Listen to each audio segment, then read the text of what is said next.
And welcome back to another daily devotion. I'm Pastor Roy here at Woodlawn Christian Church in Lake City, Iowa. And this devotion is for Thursday, February 16th of 2023.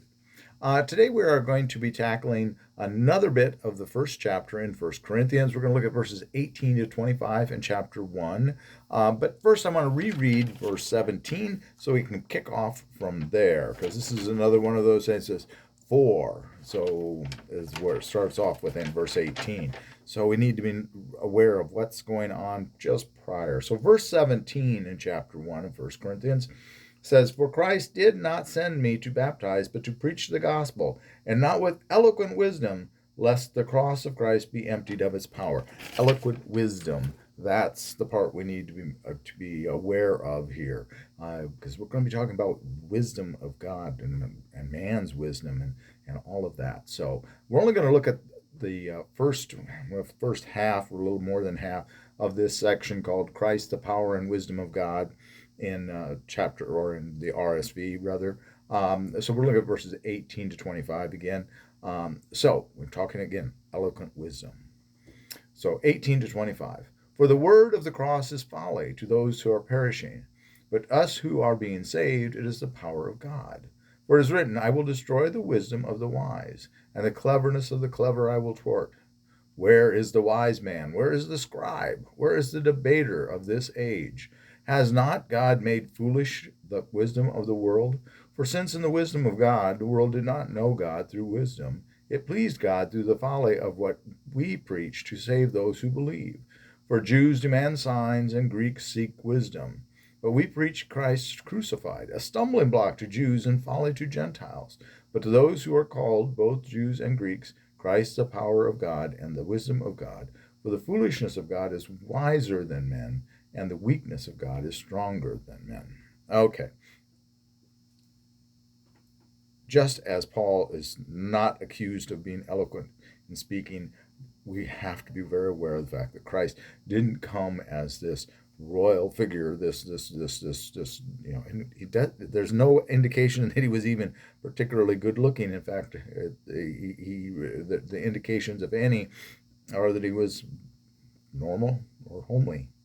So it wasn't grandeur, wasn't what the Jewish people were expecting. They're expecting this conquering king, as we've talked about so many times as we go through Scripture.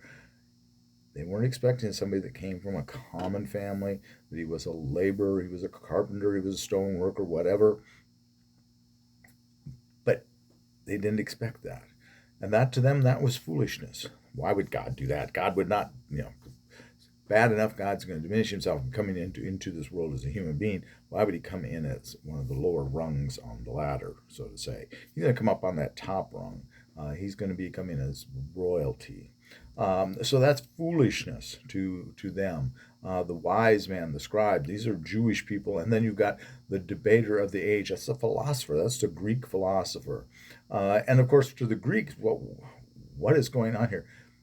Crucified on the cross, for pity's sakes. That is the most shameful way to die. We tend to, I've got various different crucifixes in my office.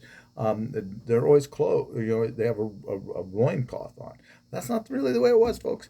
They were naked on the cross, and there was the nakedness was a shameful thing in that culture. It's shameful in our culture for most folks, but it was extraordinarily shameful. And so the fact that he was naked on the cross, crucified in the most brutal, most demeaning rather way that he could possibly be killed, that's a stumbling block to both the Jews and the Gentiles, the philosophers, the wise. We had to be willing to, what do I want to say, accept the witness of the apostles, and realize that what they were telling us, what they're telling us about what God did, turned the whole idea of what was the way things were supposed to be done, and the way we thought things were supposed to be done, on their head. It's just as when Christ came into the world back then, not quite 2,000 years ago. Well, it would be 2,000 years ago now, not quite 2,000 years ago that he was crucified. So I'll backtrack there a little. just as he came into the world in a manner we did not expect, that we weren't looking for.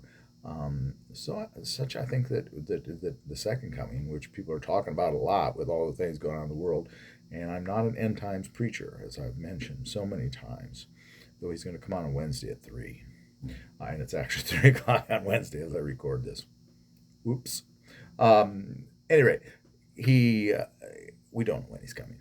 We don't know exactly how it's going to work. And so I think that we have some indications, and maybe it will be clear to us when we see it in hindsight, just as we can look back and see the premonitions of Christ all over in the Old Testament.